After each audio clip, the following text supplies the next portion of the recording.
umaga po sa inyong lahat. Maraming salamat folks sa pagkikita sa akin dito sa gathering na ito. Galing pa ako ng Isabela, nagbiyahe ako ng 12 hours to come here. Yeah! Ang haba, nakakapagod. Pero syempre, hindi natin iiwan yung ating mga kakampi dito sa Eden Marines. Dahil love ko sila eh. Kasi kapareho ko yung mga yan, kinakasuhan kami. At naglalahad kami ng katotohanan. At nandito po ako ngayon sa harap ninyo para i-manifest ang aking support para sa kanila at sabihin ko sa harap ninyo na naniniwala ako sa kanilang sinasabi.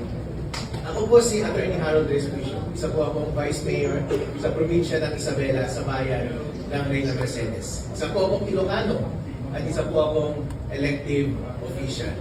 Pero higit sa lahat, isa po akong Pilipino.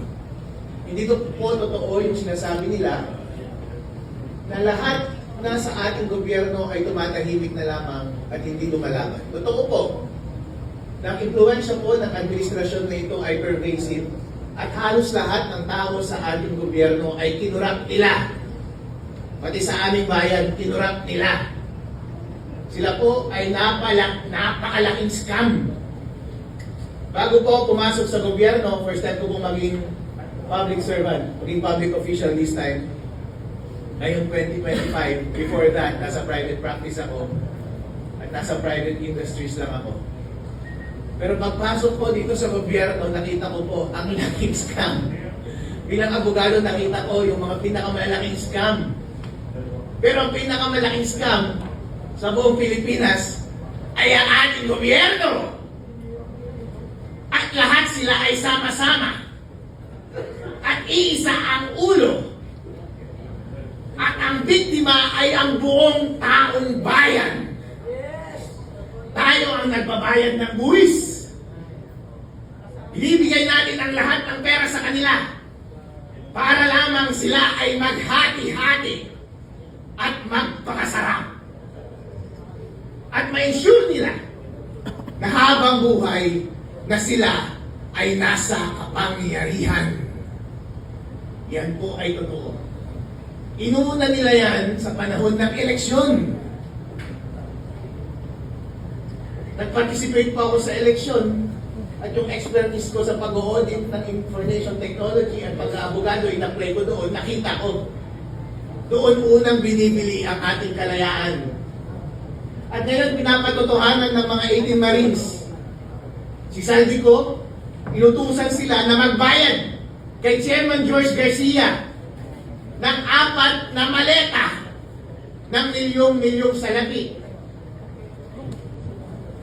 Kung imumultiply mo natin yun, daang milyon po yun para kay Chairman George Garcia. Magkano po yun? Ano po ang kapalit nun? Hindi ba para bilhin yung outcome ng ating eleksyon? Ang eleksyon na lamang ang tanging mekanismo para ang bawat mamamayang Pilipino ay ma-exercise nila yung kanilang direct power sa bansang Pilipinas. Kapag tinanggal pa natin ang democratic process na ito na mag-elect directly ng mga taong mamumuno sa atin, masasabi pa ba natin na totoo tayong malaya? Hindi po tayo totoong malaya. At lalong hindi po tayo totoong malaya kung pati yung mga institusyon na dapat nagbabantay sa ating gobyerno ay binibili na rin nila. Ang mekanismo sa ating konstitusyon para bantayan ng ating gobyerno ay yung mga investigasyon doon sa Senate at doon sa House of Representatives. Doon sa mga hearing ng mga komite. Pero nabigyan pa sila ng mga envelope? Nabigyan po. Kapag yung magbabantay sa ating gobyerno ay nababayaran natin, matasabi ba natin sa ating sarili na totoo tayong malaya? Hindi po. Pero din po sa ating judiciary. Marami ang sinasabi sa kanila ay nababayaran. Merong dating leader ng judiciary na pumasok sa executive. Pero sila ka-textmate ni BBM. At nag-uusap sila paano magnakaw ng pera ng taong bayan. Kung lahat ng ating independent institutions na ito ay magkakasama na. Kasama na sila sa scam. Totoo pa bang malaya tayo? Hindi po tayo malaya, mga kapatid. Itong mga 18 Marines, hindi nyo ba naaalala last time? Noong ginagawa nilang scapegoat si Zaldico, di ba sinasabi nila na, uy, si Zaldico, bakit 18 Marines ang iyong mga bodyguard? Ang dami-dami, 18 na 18 Marines. Di ba ibig sabihin, binibigyan nyo ng credibility yung 18 Marines na yun, the fact na meron siyang hawak na 18 Marines. Pero nung lumabas yung mga 18 Marines, at sinabi nilang totoo na kami ang nag-deliver in behalf of Zaldico, laban! Papunta yung pera, dito kay Larong Romualdez at mga congressman, senador, Comelec, ilang Trillanes. Ngayon, ayaw nyo na silang paniwalaan? Ano ba talaga, mga bossing? Kapag against na sa inyo yung narrative, noong bumaliktad na sa inyo yung narrative, biglang ayaw nyo na silang paniwalaan.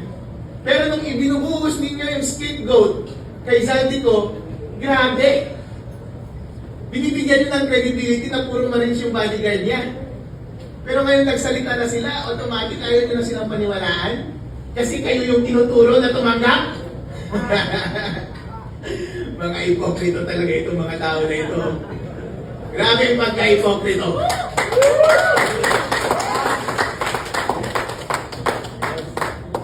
Ngayon ako ay lumalabas dito dahil obligasyon po natin na kahit ano ang kulay natin. Dahil sa totoo lang po, wala namang sumusuporta sa akin. Although makikita nyo ngayon, naka-align ko yung mga Sara Duterte. Kasi kami lang naman ang lumalaban! Kasi yung mga kaliwa, mga pink, mga dilawan, tumanggapin pala ng pera, mga malakya! Kaya pala tahimik tong mga to eh! Noong unang naglalabas ako ng mga issue sa Comelec, kayo pa ang mga kasama ko eh! Lahat ng mga aktibidad po, nag-iimbita sa akin. Kaya nandito rin ako, nag-iimbitahan ako, sumasama po ako. Dahil wala akong pinagkakautangan. Wala akong utang na loob. Wala akong alignment. Ang alignment ko lang katotohanan at tama. Kaya nag-a-attend ako karate. Para matigil ang kasamaan at pagnanakaw sa ating bansa. Pero na-observan ko parang, bakit yung kabilang side walang masyadong activity? Walang activity masyado. Napapadalas tuloy, napapansin nila, bakit Arnold parang dito ka sa opposition na sasama karate? Eh sila lang yung may activity eh, nalaban sa gobyerno. Yung mga ibang partido wala ng activity na laban sa gobyerno. Dahil bayad silang lahat!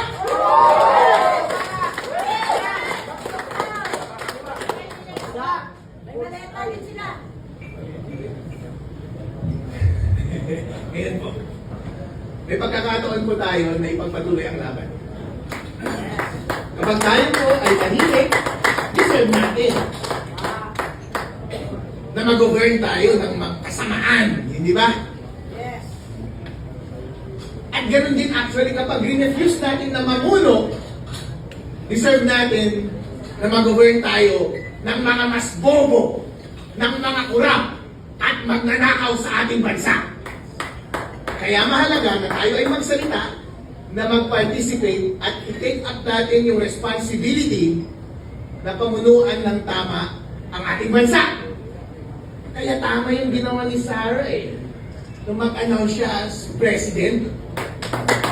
Kasi siya na lang yung boses na kumokontra sa malaking pagnanakaw dito sa ating gobyerno ngayon. At parang magkakaroon ng rally sa March 11, nandun kaya siya? Kasi sa lahat ng pagkakataon, sumasama po ako.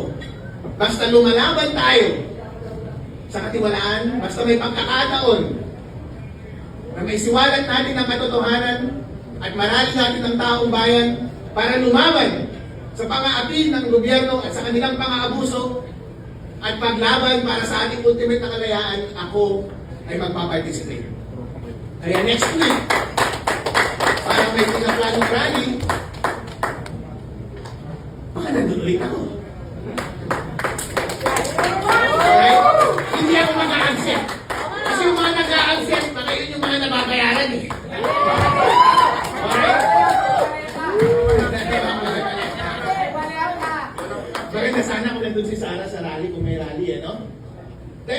kababayan, pagkakataon na natin ito. Kailangan maging isa ang ating boses. Maging malakas para tapusin ang pagnanakaw dito sa ating bansa. Maraming salamat po sa inyo. Inuwi na po ang aking suporta sa Ito Maris at sa lahat ng kapwa kong kinakasuhan kasama na si Mike Defensor. Kawahan naman ito mga ito. Nagbibigay support lang. At saka si yun na rin po, kiss na yung na rin. Wala kayo, marami na rin magkakaso mga idol. Alright?